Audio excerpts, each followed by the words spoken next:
all of you and the work that you're doing every day. So I want to give a special thanks to the Jackson County Democrats and to Jackson County Indivisible for your work and opening up this wonderful community center here tonight. We really appreciate that. We are here tonight to talk about the tax law. And so we're lucky to have David Gamage here with us. I'm a lawyer, but I am not a tax lawyer, so I thought it might be a good idea to bring a tax lawyer with me, and David Gamage, in fact, is a tax lawyer. So we're pleased to have his expertise. He has been studying this tax law very closely and what it means for Hoosiers. And I also want to just take a minute to acknowledge baby Eva, who came tonight. And David's wife, Shruti, who's here as well. We really appreciate your being here with us. So unfortunately, who we don't have here tonight, well, I thought that might be him, but it's not. But we're glad to see you too. Welcome. We've invited Representative Trey Hollingsworth, and unfortunately he's not here with us tonight. We have not heard back from him, but we did send an invitation, and we're going to leave a seat for him just in case he shows up.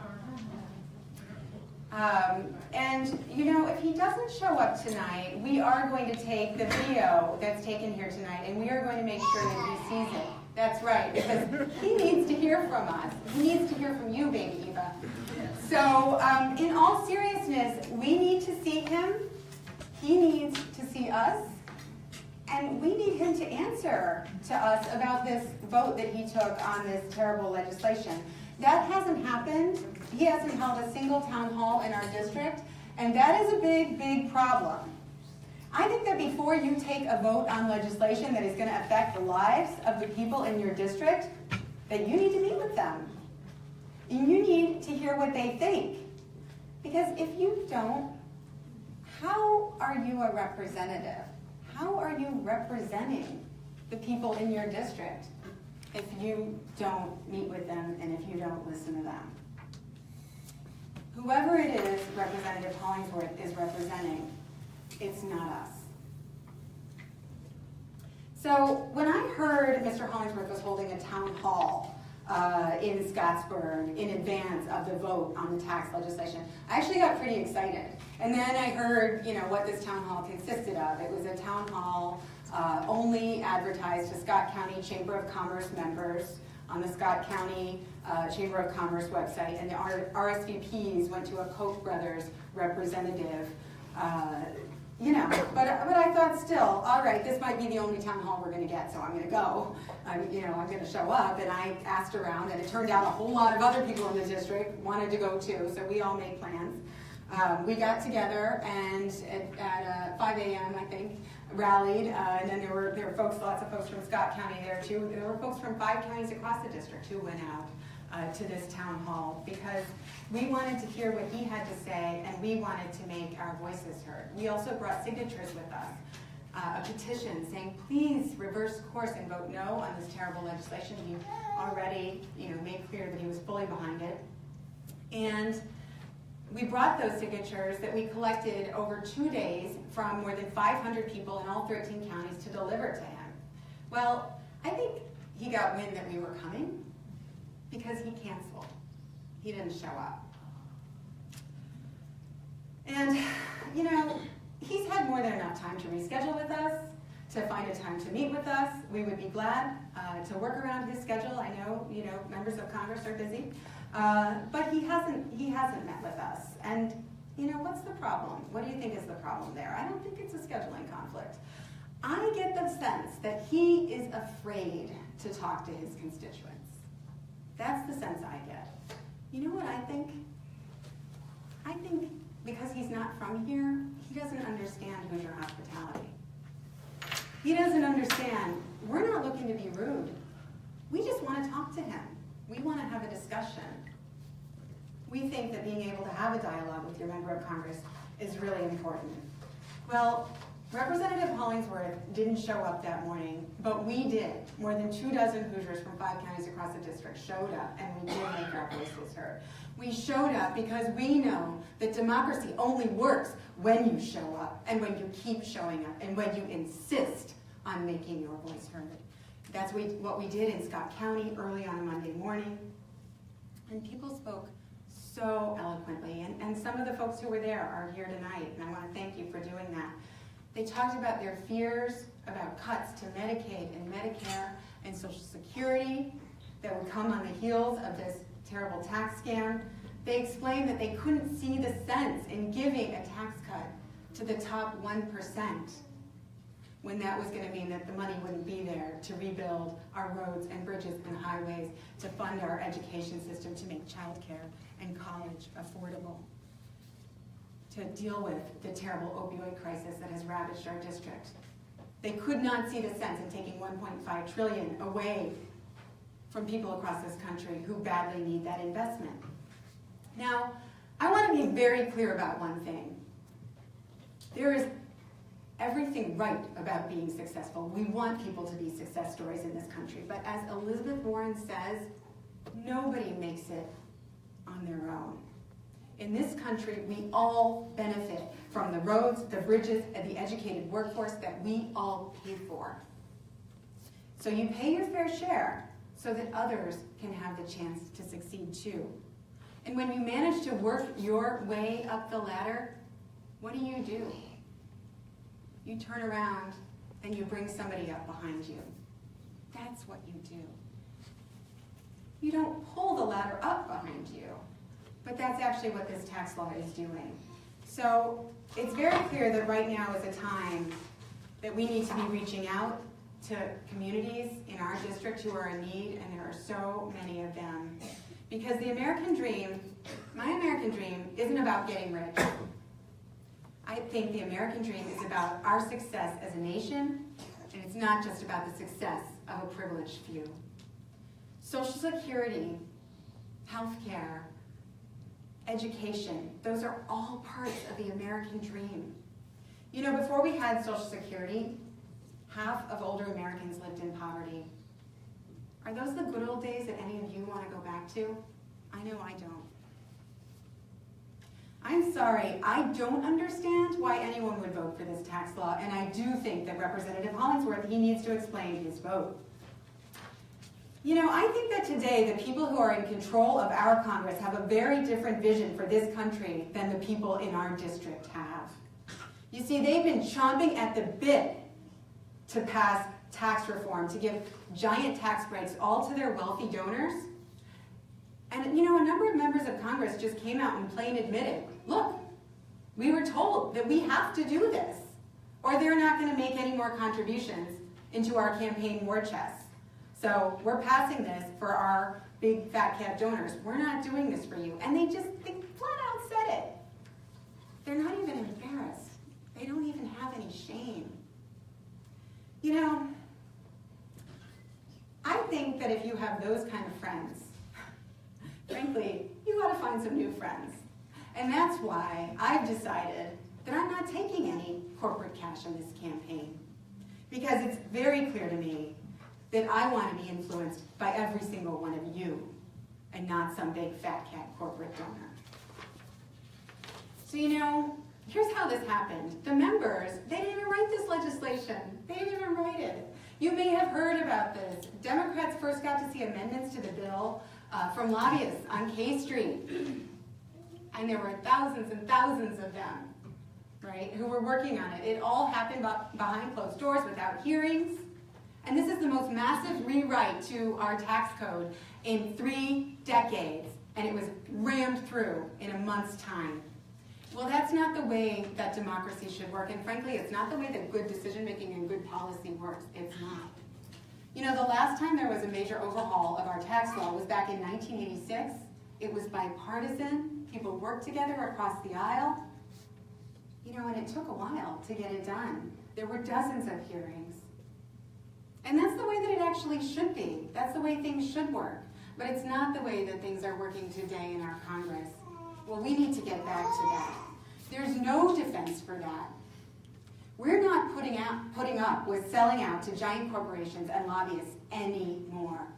Their time is up. So tonight we're going to talk about what is in this tax law, and we're going to ask all of you to come and make your voices heard, to share your concerns, to ask your questions.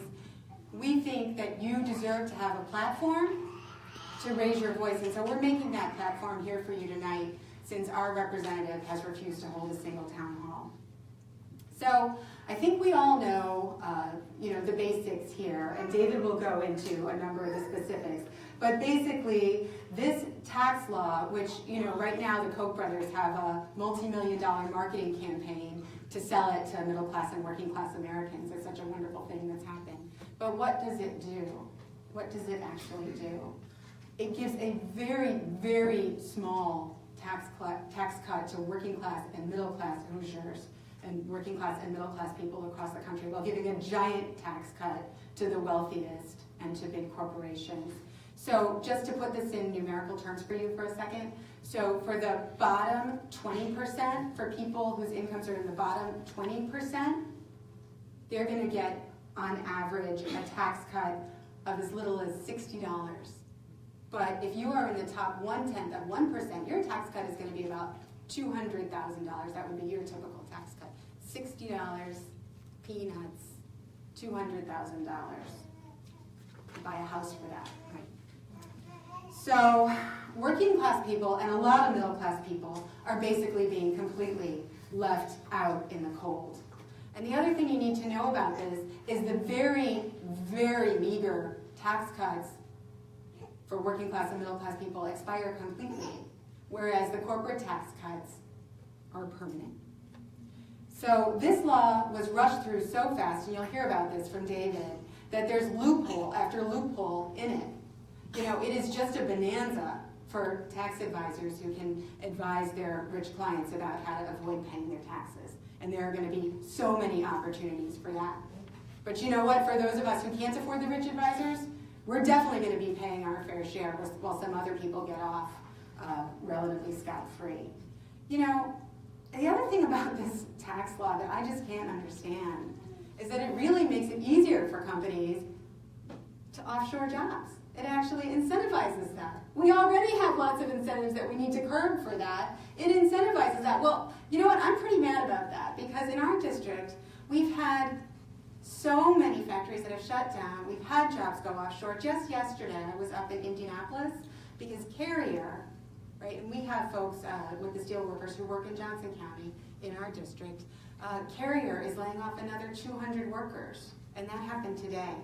So I met several of them last night who went into work today for the very last time. When they walk out of those doors today at Carrier, because their jobs are going to Mexico, they have no idea what's coming next. And they talked about what that means for them and their families, that level of uncertainty. And they talked about the fear that they face. And I don't think they should have to face that fear. I think that's a problem that we can solve. And you know what? Trump promised to save those jobs for them. He promised to save those Carrier jobs. He made that a signature piece of his campaign when he went around the country. Those jobs have gone offshore to Mexico. That's a broken promise. Well, this tax law is another broken promise to working class and middle class Americans too. So it's very clear that this tax cut is going to be financed by, who's it going to be financed by? It's not going to be financed by big corporations. It's going to be financed by us. Yes, you got that right. It's going to be financed by working class and middle class Hoosiers. Because after they add $1.5 trillion to the debt, and they remember that they're deficit hawks, they've already said they're coming for Medicare and Social Security next. These are programs that working families rely on, and we will fight them tooth and nail to preserve and protect and strengthen those programs. We will not let them take those programs away. We earned those benefits. They are not entitlements. We earned them, and we intend to keep them. So I would like to see common sense tax reform as much as each of you would. I'd like to see working class and middle class families be able to benefit from a tax cut. I'd like to see small businesses benefit from changes to our tax code. I'd like to see common sense tax reform that would help our working families succeed. But this tax law, it's not common sense, it's nonsense. So I really appreciate that you all are here tonight. I'm going to ask David to dig in a little bit, not too much, because just the right amount into the weeds of tax law. And we will then make a forum just for open discussion to answer your questions. And I think we have a few speakers who are teed up, but then after that, please, everybody come up, take a few minutes at the mic, make your voice heard if you have a question, if you have a comment. We made this town hall for you, so we want to hear from you. Thank you.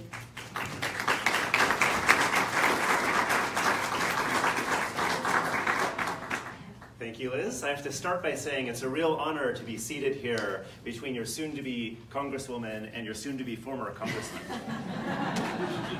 So I'm mostly here because Liz asked me to be available to answer any questions you have about the new tax law. I'll just say a few things now, and I'm happy to go into more detail later. I've been a professor of tax law for over a dozen years now.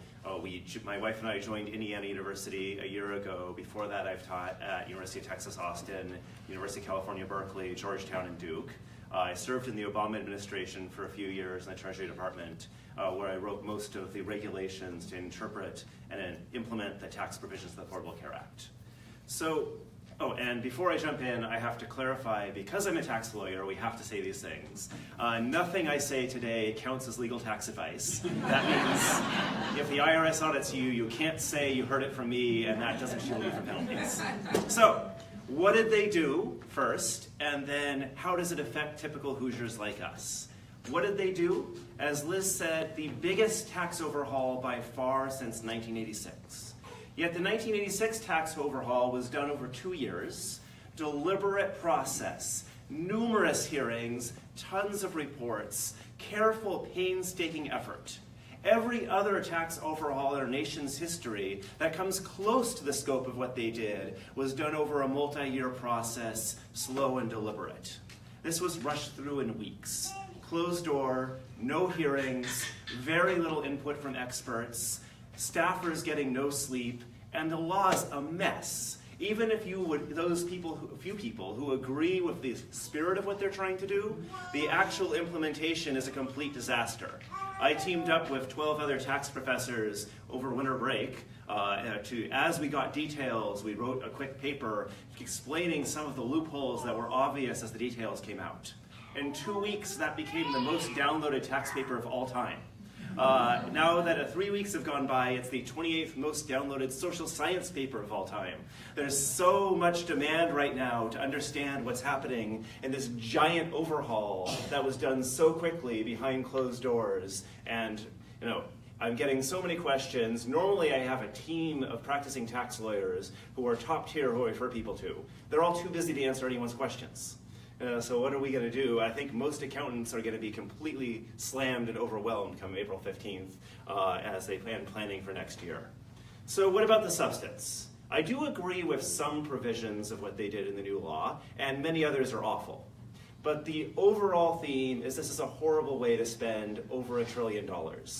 The biggest change by far is reducing the corporate tax rate from 35% to 21%. A good portion of that money ends up in the pockets of foreign investors in U.S. corporations, not in any Americans. Some of it will actually, by most estimates, help the U.S. economy, but it's very little bang for the buck by almost any economist analysts.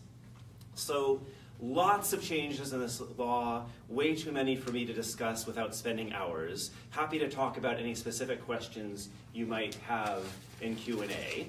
But I want to move into broad strokes, how does it affect Hoosiers like us?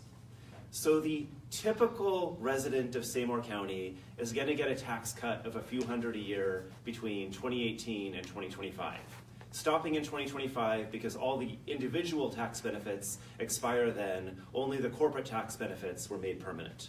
But of course, tax cuts aren't free, as Liz told us. The estimates by how much the typical resident of Seymour County will be exposed to the exploding national debt is about $1,500 a year. So that's about $1,500 a year of exposure to that increased national debt and maybe $400 a year in tax cuts, leading over $1,000 a year that the average median resident of Seymour County will be made poorer by this tax bill. So, and note, this gets worse over time the longer it takes us to pay off that debt because of accruing interest. If this goes on for more than a decade or two, the interest payments will be so large that they'll dwarf everything the federal government spends money on except Social Security and Medicare. And the only possible options will be to slash Social Security or Medicare, massive tax hikes, or a debt crisis. And it's not even clear a debt crisis is capable of saving us if we get to that point. So where did all this money go? If the typical resident of Seymour County and most counties like this in America, Jackson County, sorry. Typical resident of Jackson County is made poor by $1,000, who gets this money? Well, a substantial portion of it ends up in the hands of foreign investors, as said. The majority of it, though, goes to the top few percent of taxpayers. So let's consider, so if a typical resident of Jackson County median is made off, we'll call this person Joe Hoosier, is made worse off by about $1,000 a year. What about a typical member of the top fraction of the 1%? We'll call this hypothetical person Trey Hollingsworth, right? Trey Hollingsworth and his buddies are going to come out hundreds of thousands of dollars a year better off, even after their exposure to the exploding national debt. A typical person in Trey Hollingsworth's situation, I don't have enough about his actual finances to calculate how it affects him directly, but someone similarly situated will have savings of well over $100,000 a year. So that plus foreign investors is most of where this money is going to. So I think that ends it for the general remarks I want to make. Again, I'm very happy to answer any specific questions you might have as we get to Q&A. Thank you.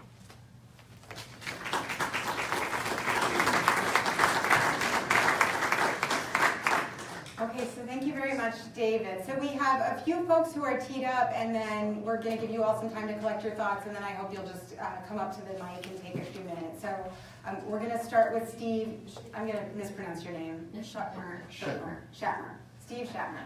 So let's see. I think how we'll do this is we'll kind of go like that. Well, how about like that? So you don't have to stand. Okay. You can look at everybody. Okay. Thank you. Yeah. Can you hear me? Does that work? Okay, okay. My name is Steve Shetmer, and I'm going to run for District 69. And I actually had a letter come out in the newspaper today about this very issue because I wrote about it 2 weeks ago, and they finally posted it. But when the... Can you hear me now? Yes. Okay. So anyway, I went online after they passed this tax cut.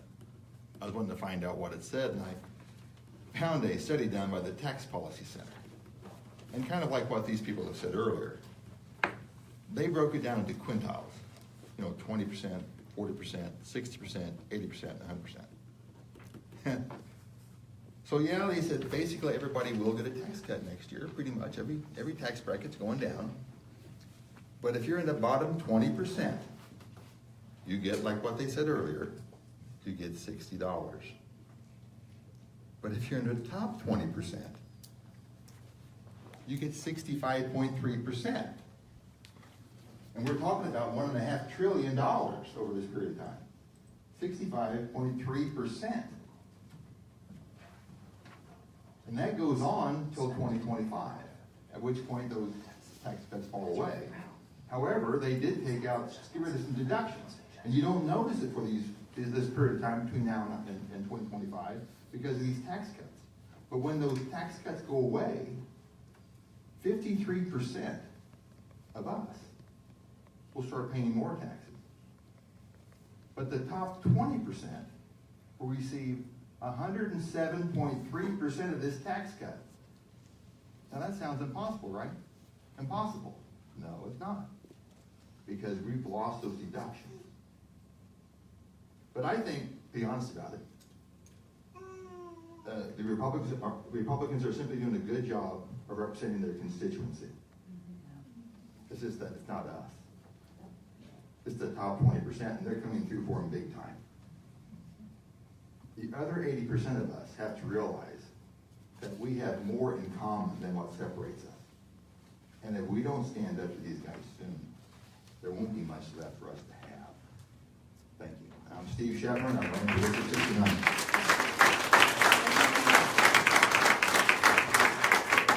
Next, I think we have Jake from Middle White House. Jack, I'm so sorry, Jack.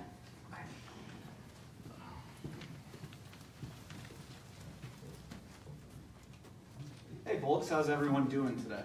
Fine. I've never been to Jackson County before, so this is really, really cool. I appreciate the nice warm welcome. I'm also a millennial, unabashedly, so I'm going to read off the notes on my phone. I hope that you don't think that I'm being rude to anybody. Say your name again. My name is Jackson McGrew. Cool. Thank you. So I work for an organization that's based out in Monroe County called Middle Way House. And what we provide is services for 6 counties in southern Indiana for survivors of domestic abuse, sexual violence, human trafficking. We have a pretty expansive program, everything from emergency shelter and transitional housing to daycare and children's programs. Children's programs, in fact, that Liz previously did a toy drive for, going into our Shop-A-Rama event for the holiday season. But what I want to talk about specifically with this tax bill, and I'll keep it brief because I know I'm not the main attraction, and you guys are better people than me. But what I want to talk about is how this is going to affect charitable giving. Like I said, I'm the development director, so I keep the money coming in so we can keep doing our services and make sure everything stays afloat. The United Way national director estimated that up to 40% of charitable giving could be dropped, right? Like huge amounts of people might not be able to donate the way they have previously. Getting in the weeds, which again isn't my specialty either, but basically the number that you have to hit to itemize, right, has been doubled. So what you're looking at losing is this lower tier percentage of smaller donors to charitable causes like mine, right? So you're looking at people who maybe aren't the $100,000 givers, but they give what they can. And that's the category I fall into personally. So the majority of our donors for programs that keep us running come from this, right? So we're talking about the percentages of people who will be affected, maybe not be able to give the donation the way they could have previously, are the majority of donors to our organization. We're talking about 72% in 2017 were people who would fall to be at risk of maybe not itemizing next time. This affects us in a lot of ways, mostly because we primarily get the majority of our funding from grants, right? And in this very, very uncertain time, we want to make sure that we can kind of make that more donors. We want to get more personal donations. And if the majority, like I said, 70% and more is coming from personal donors who are at risk to maybe not give next year because of this tax bill, that is very concerning, right? Because what we're looking at is we're looking at some of the people who are the most at risk in our society maybe not being able to get the services that they need to really get up on their feet and get moving. Middle Way House has been around for a long, long time, and we want to make sure that we keep it around too. And this tax bill is a very, very concerning thing. Like I said, I'm here with a nonprofit. I'm not endorsing anybody. I'm just saying this is beyond partisanship, right? Like this is beyond one side or the other. We want to make sure that people who are at risk and who need our help continue to be able to get the services, and this tax bill threatens them. So again, thank you guys so much for your time. Thank you so much for your warm welcome. And like I said, my name's Aaron, so thank you.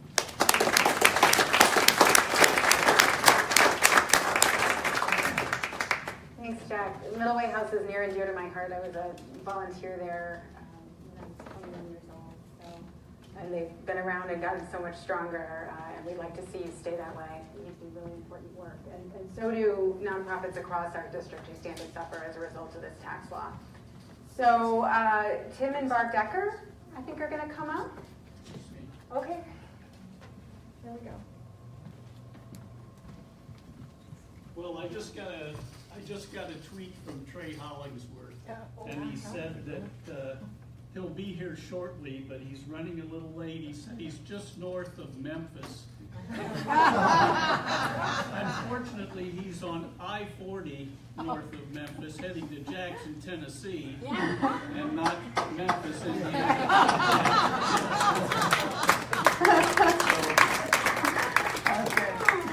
But anyway, at the meeting we had in Scott County, I wanted to say I was hoping that I could talk to Representative Hollingsworth tonight and just ask him to be honest with the American people. Oh, and before I get going, this for millennials is an old method. We can use it. I just want to ask Representative Hollingsworth to be honest with the American people. I want him to show us some respect. When you pass a bill like the tax plan, be honest and admit that it's a tremendous benefit for you and the 1/10 of 1% of the wealthiest Americans. Not so much for the rest of us. The other thing I'd like to tell you is that when you propose public and private partnerships for infrastructure, which they're talking about $1 trillion, admit that the toll roads and bridges that will result from these public-private partnerships will hurt the lower and middle class much harder than the wealthy. It's a regressive tax in the form of a fee, in case you didn't know. You may be able to fly over these roads in your private jets. We have to drive on them. We need roads and bridges, not walls. And the other thing, when you talk about Indiana being a right-to-work state, admit that it means a right to work for less state. I wish you would care more about workers' rights to organize.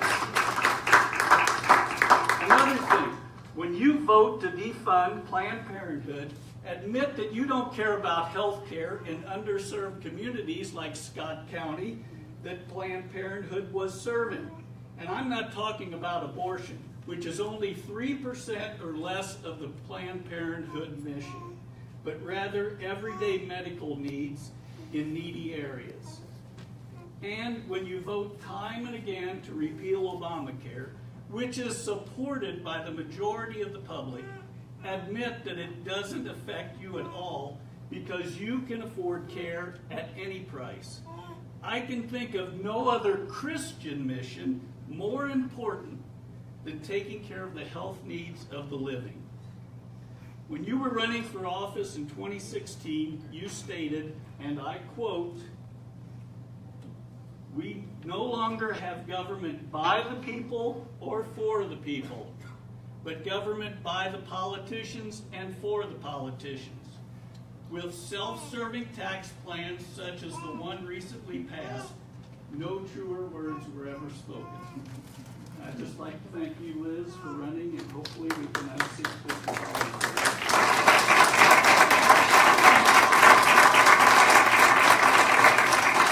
Well, we're going to work on it. I'm very sorry he's not here tonight because, frankly, he's got a lot to learn from us and from you. So next we have Jared Stancomb from Lawrence County. And after that, we're going to open up the floor. So please get ready, and we'll, if everybody wants to plan to come up for 2 or 3 minutes, that would be wonderful.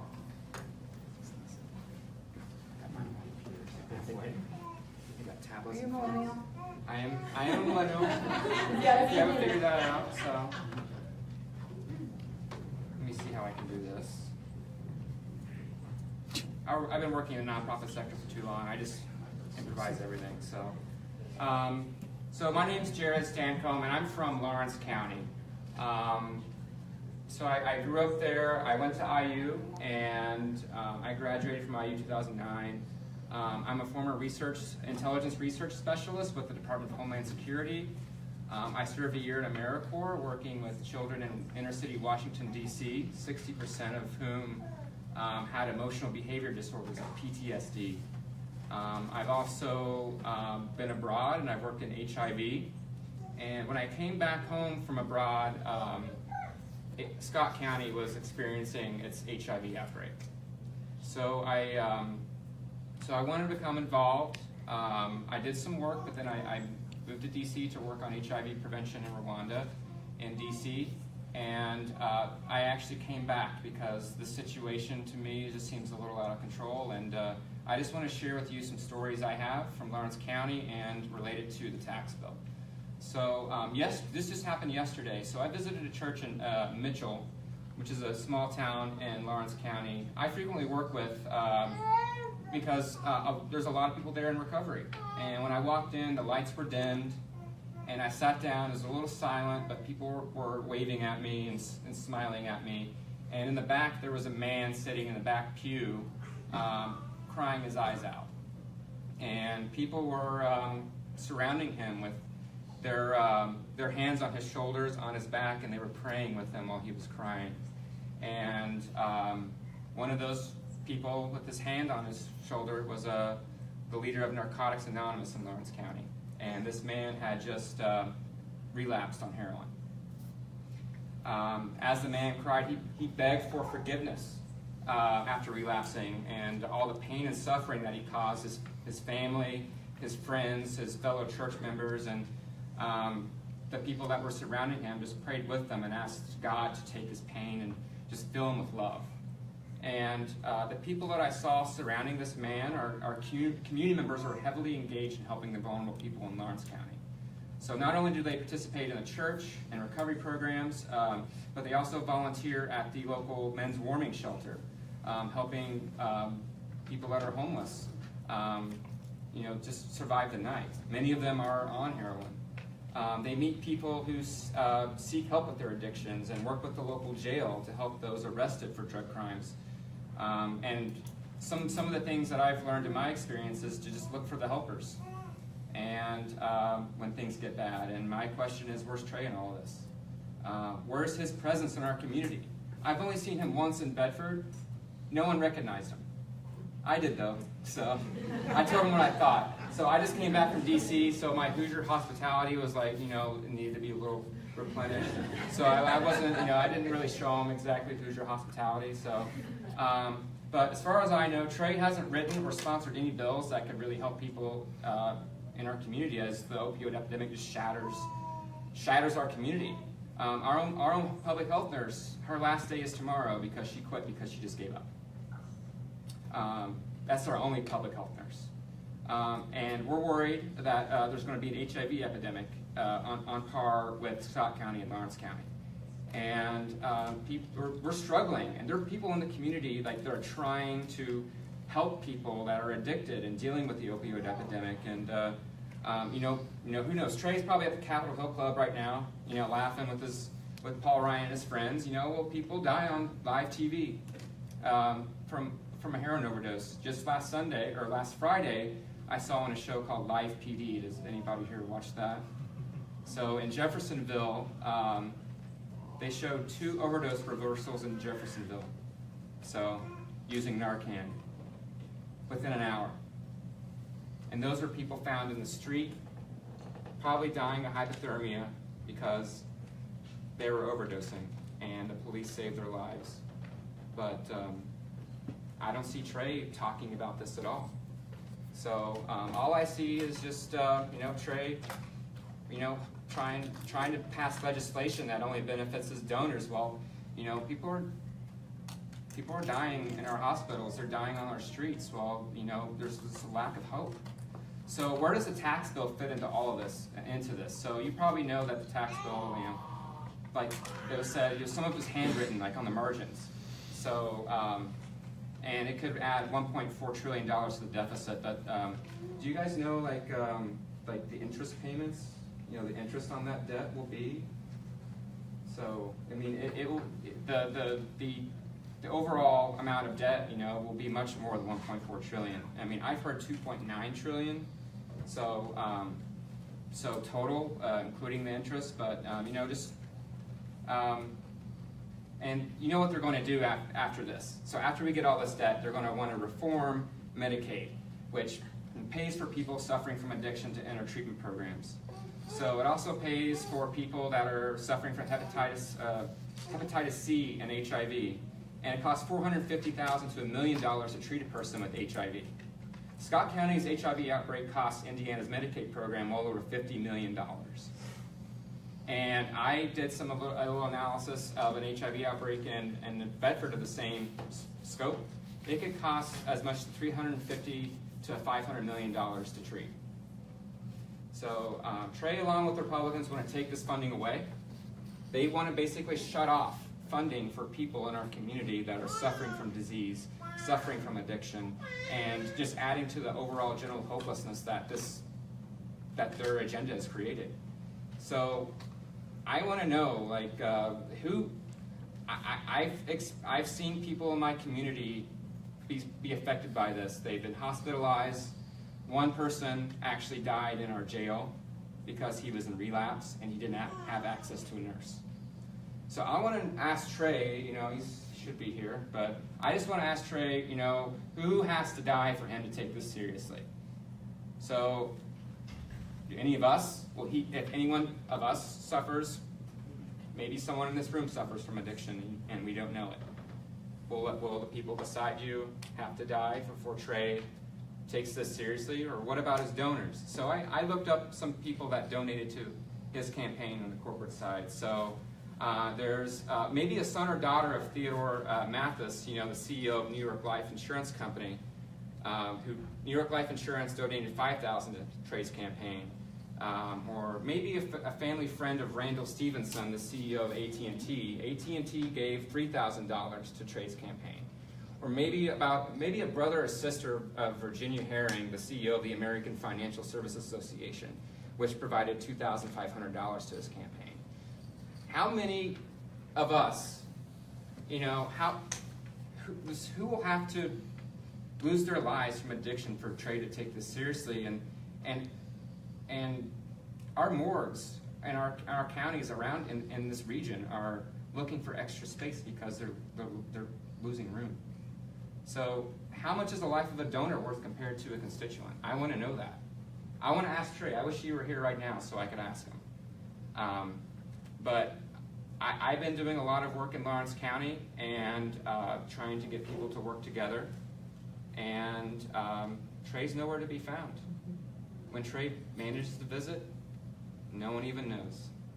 So I wish he were here today. I would love to talk to him, but he's not. So yeah, that's all I have to say for today. So there's another day tomorrow.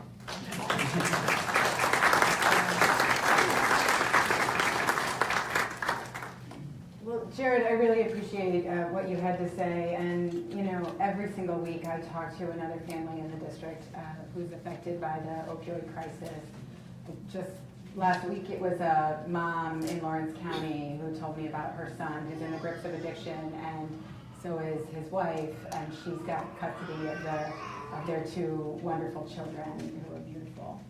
And you know, the amazing work she's doing as a grandma is to keep those two little kids going. But she said to me, what are you going to do about making sure that we have affordable housing for people when they are trying to shake loose from the grips of addiction? You know, what are you going to do to make sure that we have treatment centers for people that they can go to? What are you going to do for people like her son when they come out of having spent time incarcerated to make sure that they can get training and aren't subject to, you know, terrible restrictions on people with criminal records that keep them from getting jobs? What are you going to do about all those things, Liz? And I said, you know what, I'm going to make that a #1 priority when I get to Congress. And I don't think Trey Hollingsworth can say the same. It is so important in our district that we do every single thing we can to invest in real solutions to the opioid crisis, which is devastating and ravaging our families. So I would like to ask folks to please feel free to come forward. We'd love to give you an opportunity to speak, to ask questions, to share ideas about what it is that you'd like to see from your representative, or to ask the question of your representative, because remember, we are going to be sure that Trey does, Representative Hollingsworth does get the video from tonight's event since he was unable to make it. So don't be shy. Okay, we have Joe Bradley. And please, when you come up, it'd be great if you would introduce yourself and then also say where you're from. I'm Joe Bradley. I'm from Seymour County and Jackson County. It's an easy mistake to make. I'm from Brownstown. My wife's here, and you know, I was formerly president of the board of the United Way of Jackson County, and I'm on the board of the Indiana Association of United Ways. And the gentleman that spoke earlier about the possibility of many fewer donations is a real threat to our community. If you think about what the United Way does in our community, in many communities, what the Red Cross does. Swallow them up. As close as you can. Hold as close as you can. It's right on your chin. Right on your chin. Okay, all right. There you go. I could probably do without the mic, actually. I can voice, but please, we're all going to have to dig a little bit deeper to provide donations that would otherwise not come because of the new tax law.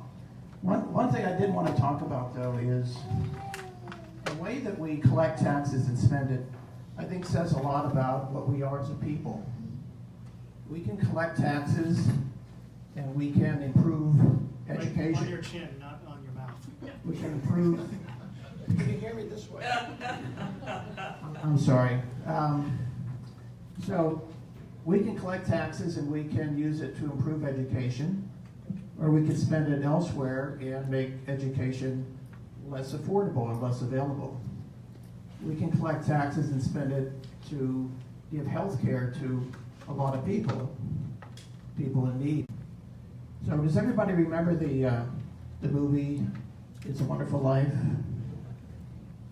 Well, we have that choice. We can make our country prosperous and help other people, bootstrap them up. We can provide education. We can provide health care. We can do all those things. Or we can do as the old banker did and just hoard all the money and just be selfish. So I want to leave you with two notes. I was really happy to hear Liz say that she won't take any corporate money, but that puts a lot of responsibility on us. We're going to have to make that shortfall up. We're going to have to dig a little bit deeper. And so I encourage you all to do that. It'll cost about $2 million to run a campaign. So we have to help. And I guess the last thing I want to say is, going back to It's a Wonderful Life, just remember this. Every time you vote for a Democrat, an angel gets their wings.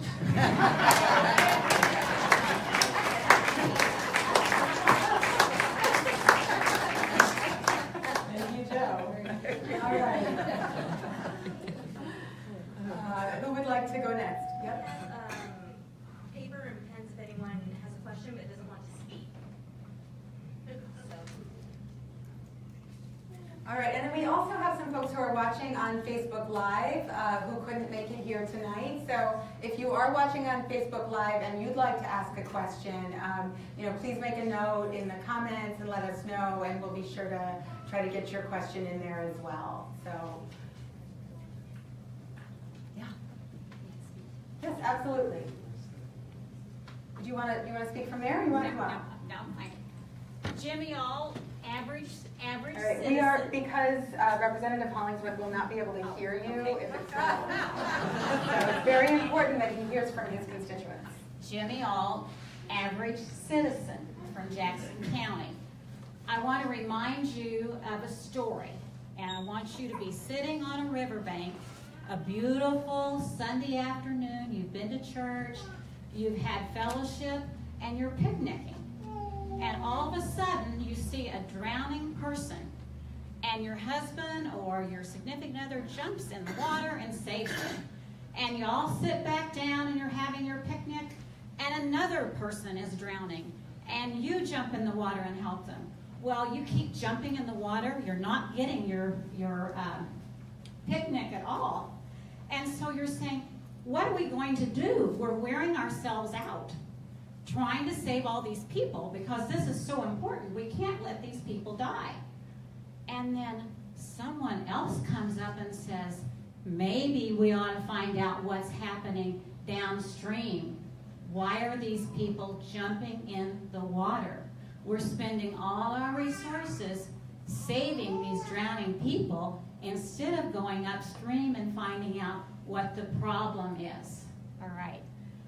I'm here because I'm concerned about our future for our children. Most of you are probably younger than me, and I'm 70. So when we look at this, when we look at the Democratic Party and who we represent, okay, we represent certain factions, certain senior citizens who are really want to be empowered and be out there and support the Democratic Party. But how about our young millenniums? How about people like my niece who supported Bernie Sanders because of his support for a one-payer system for health care, for college being paid for? When I asked her, that's all well and good, where's the money come from? They're not looking at Republicans or Democrats. They're looking at how is the world going to be better for them and their children. So that's the question we need to ask Trey. You know, he comes in here and he's not from Indiana, and I'm not a politician. He's not from Indiana. He managed to get himself elected when I heard the speaker from Lawrence County talking about HIV and how much it's costing to treat that HIV patient. Okay, well, yes, we want to prevent. I'm a nurse by profession. We want to prevent, but why does that pharmaceutical cost that much?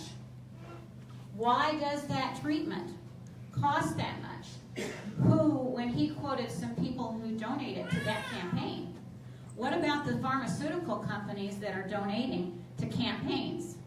Are they expecting to get preferential treatment? And I don't want to name companies, but there are companies up in Warsaw, up in southern Indiana, and we know the Secretary of Health and Human Services. What kind of benefits did he get through supporting some of the Medicare's choices about using certain hip replacements and this type of thing? I just want us to think about what we represent as a voter, and we need to get out there and get everyone involved to understand it's not us. We will retire and be able to make our way, but how about our children and our grandchildren and our great-grandchildren? We represent the people, not the higher up with this 1% or higher 20 or whatever it is. We want to be able to be down here with those that really need it. Thank you.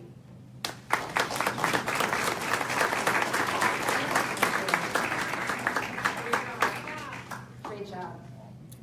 Okay, so we have a couple of questions that I'm going to read from our Facebook viewers. So thank you, Facebook. Oh, these are from the crowd. Okay, thank you from the crowd. So one question for Professor Damage is, where can we find the paper to download? I can send it to you. Yeah. Oh, sure. You could, the easiest would be if somebody sends a link, but if you Google my name and tax games paper, it'll come up. So David Gamage tax games paper, or David Gamage SSRN, and you can see a whole bunch of my papers. But the tax games paper is the most downloads, it'll be on top. Spell your last name, David. Gamage. It's damage of a G. Gamage. And then do you want me to answer a second? Yes, and then the second question, you can keep that. Then the second question is, can you tell us some of the standard deductions that are being eliminated? So I assume deductions being eliminated. The standard deduction is being doubled more or less in size, which means that far fewer people will be itemizing than in the past. That's what the speakers were referring to partially, and why it's predicted that there will be far fewer charitable contributions, because a much smaller percentage of the population will get the charitable contribution deduction. There's also raising the estate tax exemption means that there will be fewer charitable contributions for the estate tax reasons. Deductions that are being eliminated, the state and local tax deduction is being capped at $10,000. The moving expense deduction goes away for 10 years. Alimony deduction goes away for 2018 to 2025, 7 years. The miscellaneous employee business expenses goes away. So this is a big deal for lots of people who work partly get salary money, but have lots of their own expenses. Not teachers, because there's a special provision for teachers, but say artists who have to buy a lot of their own supplies. These people will no longer be able to deduct any of their business supplies if they get salary income, so they'll be taxed on a lot more than the actual money coming home. Limits on entertainment deductions for small and medium businesses, limits on meals provided to employees for the convenience of the employer. I could probably go on for about 30 minutes here, so we'll stop there. Thank you, David. You can hold on to that now. So the next question is, can you talk a little bit about how the new tax law affects education generally? And so one thing I will say is I know a lot of folks were very concerned about the tax treatment of graduate student tuition waivers and whether that was going to be taxed, which currently isn't, and is really important for grad students. Well, there was a win there in that provision, that bad provision came out of the bill, and the final law doesn't contain it. There was also, Linda actually spoke, this is Linda Green, who's a retired teacher, about the tax treatment of folks who buy school supplies, for which so many teachers do, right? And in Indiana, our per pupil spending in education is very low compared to the rest of the country. And a lot of teachers, and I've got a lot of friends who just go out and buy the school supplies for their kids to have what they need in their classroom. So the question was, were you going to be able to maintain the favorable tax treatment for that? And in fact, even though the original, there was a lot of outcry about that, and I think that's one thing that came out of the bill at the end, so that's a good thing. So there was lots of discussion of provisions in the original House and Senate bills that would have negatively affected education. None of them made it into the final legislation. So there's no direct effects on education from this legislation. They're talking about doing various things that would have effects, such as ending some of the provisions that forgive student loans for people who end up incurring high student loans and then go to public service professions, but they haven't done any of this yet. Mm-hmm. So, and in fact, I think we need more public service loan forgiveness. I think we need, to make college more affordable, as well as other career and technical education options. And so, that goes for things like, expanding grants like summer and year-round Pell, and making sure that we cap student loan interest rates. I support the College for All Act, which is a Bernie Sanders piece of legislation that would really make college absolutely affordable to working class and middle class people, because right now it's not. Our millennials have 300% the education debt of their parents, 300% more education debt than their parents, and that's just wrong. So how does that relate to the tax law? Well, it does relate, because this is a $1.5 trillion addition to the debt. We could have spent some of that money bringing down the cost of education, but we're throwing it at corporations instead. So do we have other questions from the audience? Don't be shy. Special pass-through deduction, although it applies to more than just pass-through businesses. For anyone who qualifies, which is not anyone who's an employee, and not anyone who is working through a corporation, but majority of other forms of business structures, there's potentially a 20% reduction in the tax rate, which means if your tax rate is 37%, it ends up being 28%. It's much less valuable if your tax rate is lower. The provision is ridiculously complicated.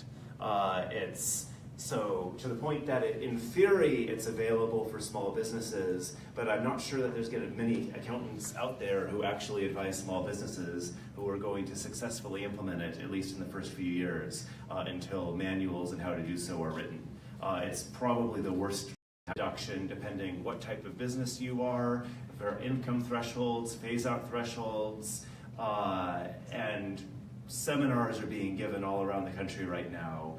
So I'm not sure. If you have a specific follow-up question, I can try to answer. But the gist of it is, for those who qualify, which is anyone running their business through a sole proprietorship or pass-through structure who qualifies under the income limits, isn't in a disqualified type of business, and doesn't meet a whole bunch of other rules that could potentially disqualify you, your tax rate from income from that business can be reduced by 20% of the tax rate you otherwise would have, which means it's more valuable the higher your tax rate would be. And if you need David to say that again, I will ask him if Eva lets him stay for a few minutes after. He can do that. Yeah. Would you like to come on up? No, I just have kind of a silly question, but maybe you have some insight. My understanding is that for every regulation that's enacted, 2 regulations have to be taken away. So what does this new tax law say to IRS? How are they going to be able to implement rules and regulations on this law if they have to take the 2 away every time? Yeah, to be honest, yeah, absolutely. That's just nonsense political stuff, right? There is an executive order that says that. It doesn't actually mean anything. What do you count as regulations? When that executive order was passed, there was some talk about, is this going to actually have any effect? Well, what does it actually mean? And the consensus was, we'll all ignore it because it's stupid and doesn't make any sense. Except that the Republican-controlled Congress immediately took to the House floor, and I was there, to roll back a number of the most important worker protections and environmental protections that we have implemented in years. So, and of course, this was done by the Congress, but in the spirit of deregulation, we saw that. Well, hello, good to see you. Hey, Liz, how you doing, man? I'm good. How are you? So I'll just acknowledge Doug Leatherberry. So he's the county party chair from Washington County who just joined us. So there has really been a very, very heavy emphasis on, just going in there and grabbing every good thing that happened in the last 8 years and, kind of grinding it into bits, regardless of what it was. So we saw that with, wage theft protections that went away. We saw it with safety and health protections that keep people from dying on the job. We saw it with clean air and clean water protections. So I will say that it is a bunch of rhetoric on some level, but on another level, I think the administration, and the Congress, the Republican-controlled Congress, really have it in for protections that keep people safe and healthy and keep families economically secure. I was just going to say that it's probably best explained by Trump speak. Treasury and IRS have rolled back a few important regulations, but there's no attempt to do this numerical. They rolled back these regulations because the political officials in the Trump administration didn't like them on policy grounds, not because they felt obligated to in order to pass new regulations. Right, and so the 2-for-1 is sort of a joke, but in general there's a very heavy deregulatory emphasis, and sometimes it does seem like they're not even thinking about whether the regulation is good or bad, they're just yanking it. When you think about that, I think it's really important. What we talk about regulation, but what are we really talking about? We're talking about people's lives. We're talking about whether the water you drink, makes you sick. We're talking about whether when you go to work, you come home at the end of the day to your family, instead of having some, injury that causes you to die. These are the things we're talking about with regulations, and so when Trump sort of says, willy-nilly, I'm going to roll back regulations regardless of whether they're good for you or bad for you, we have to hold him accountable. And honestly, I was working, I worked in the, and I know most of you, but some of you here, I don't, a few I think. I was working in the House, and Facebook land, there might be somebody I don't know, so hello. I was working in the House of Representatives as the labor policy director for the Democratic staff when the Trump administration came in and when Trey Hollingsworth came in. So I had to, try to fight back against really these attacks on our families. And what I realized very quickly is that we were just getting rolled, consistently getting rolled on every single vote. They were trying to make our lives worse instead of better, and that we needed to do something about it. And frankly, that we had to start putting people into Congress who actually share our values, and who aren't just making decisions because their corporate donors tell them to, that that's what they need to do to line their campaign war chests. And that was a real wake-up call for me, honestly, to realize that if we are going to turn things around in this country, we're going to have to be able to have a say and have a voice in the decisions that right now are being made about us in Washington without us. Frank. Yeah, I just wanted to say, really what we're talking about here is the tax bill and all these details. But when it comes down to it, there were 70% of the Americans opposed the tax deal. We have a problem of a lack of representative government.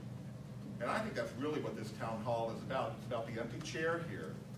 And Trey Hollingsworth is a poster boy for not representing his constituents' interests.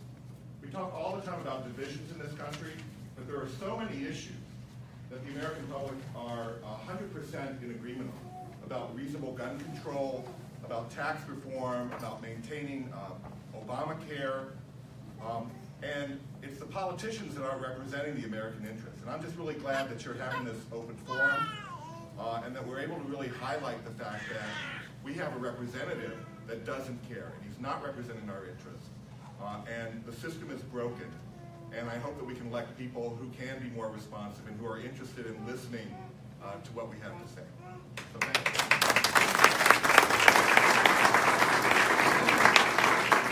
Thank you, Frank. Yeah. Where is the Tribune representative? Let me see. Not here. Not here. The papers were invited. So we have another question from the audience. The question is, the opioid crisis in our district is really putting a strain on our child welfare system, as unfortunately, parents are unable to care for their children, and also more families, we're needing more families who can adopt. And so the question is, what does the tax law do in terms of adoption tax incentives? Yes, so there was, in I believe the Senate bill, there was discussion of limiting some of the incentives for adoption. I'm pretty sure, but now I'm questioning whether I'm remembering right, that this didn't make it into the final legislation. So someone can check quickly through Google there if you want, a millennial who has a phone. I'm pretty sure not in the final legislation. Beyond those specific incentives, personal exemptions are gone through 2018 through 2025, but the child tax credit is doubled. That for most families, but not all families, means that having additional children it has less tax benefit than it did in the past, whether that's through adoption or otherwise. But it can play out differently at different income levels and different fact patterns, so it's not going to affect everyone equally. Yeah. How do we dismantle this bill? How do we overturn it? Yeah. So absolutely, we need to, frankly, we need to change the makeup of Congress, right? That's the first thing. We all need to vote. That's very clear, and we need to take a friend, and they need to take a friend, and we need to get out there and vote. And then we need to work, provision by provision, and we need to have that meaningful conversation around tax reform that should have been had in the first place, and that was had, the last time that we passed major tax reform. So we can, get together and work to pass legislation to improve and reform and undo the worst parts of this legislation, but it's not going to happen unless we have the right people in Congress. So the first thing is we need to actually start electing folks across the country who care about this. And I think one thing that's really hopeful here tonight, is that you're here. That's honestly the best thing about tonight, is that you're all here. Because it means that you understand the importance of showing up. You understand what it takes to take back our district and, to take back our country and to right the ship. This is not going to be easy. It's going to mean that we're all going to have to get out there. We're going to have to be knocking on doors. We're going to have to be making sure that we have a voter turnout that blows out of the water the last election. If we do those things, if we fight like hell for this, we're going to be a part of what I think will be a wave election across the country. And it is so important. It's so important for Jackson County. It's so important for the 9th District. But you guys know, this isn't just about Jackson County and the 9th District, and it isn't just about Indiana. This is about our country, and it's about the country that I want my children to grow up in. My kids are 7 and 11. It's about the future that I want for them, and I know it's about the future that you want for your kids and grandkids too. And I think we're going to be able to do this. I really do. I think all signs are incredibly hopeful. If you look at what's happened, if you look at good defeating evil with the Doug Jones-Roy Moore election, right? You look at the elections that happened about a month, maybe 6 weeks before that across the country. It's very, very clear that those of us, who believe in fairness, in decency, in dignity, are willing to stand up and fight back, and that we realize that the stakes have never been higher. So, those things I think are really hopeful, and I think everyone here, you should feel very good about coming out tonight. I know it's, the weather's lousy, and you showed up anyway. The same can't be said for our representative, and I know that we're all going to keep showing up, right? We're going to keep showing up.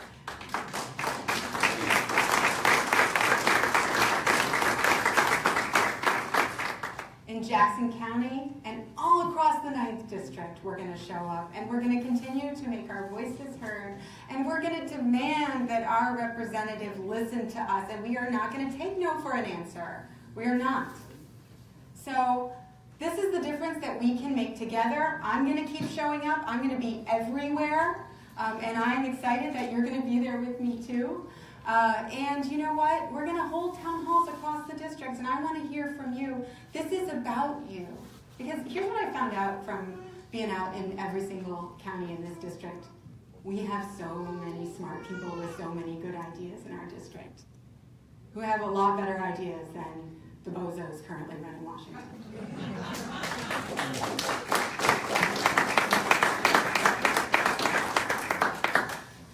So right now we have a government that's really, really good at attending to the needs of very, very, very rich people and giant corporations. And we're going to make our government start attending to us.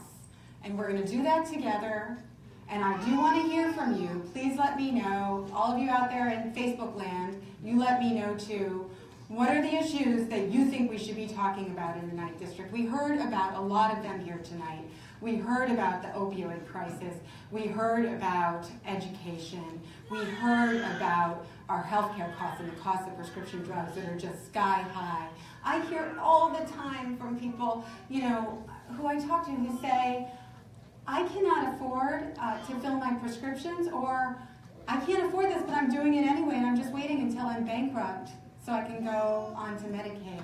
And I'm just trying to get to that place. Who have health care and who still cannot afford to fill their prescriptions. What are we going to do about that? We have a lot of people in our district. We have low unemployment, and whenever I talk about jobs, people say, what are you talking about, Liz? We have low unemployment. Don't worry about that. I'll tell you what, there's a direct line between the low, low, low pay that a lot of people in this district earn and the addiction that a lot of people face.